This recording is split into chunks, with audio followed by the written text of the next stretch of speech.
El passat diumenge al matí va tenir lloc també la presentació dels equips del Futbol Club Argentona.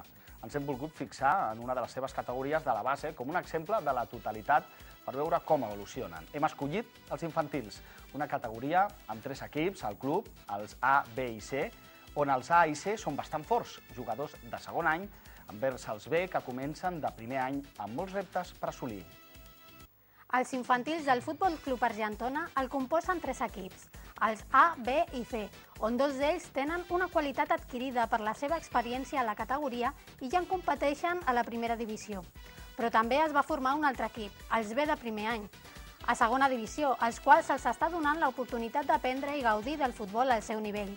Per assolir aquests reptes, el club compta amb Teo, un entrenador molt experimentat que ha entrenat diversos clubs maresmencs. Per no ser un dels equips més competitius del seu grup, l'Infantil B porta una bona ratxa d'empats fora de casa. L'últim va ser el dissabte passat al camp del Pineda, on van saber remuntar un marcador desfavorable de 2-0. La segona part del partit va estar totalment dominada per als argentonins, molt més ràpids i compenetrats que un Pineda ja esgotat. Encara que la intenció del club sobre aquest equip és que aprenguin valors humans i agafin tècnica, no descarten la il·lusió de pujar aquest equip a primera divisió per equiparar-los amb els altres infantils.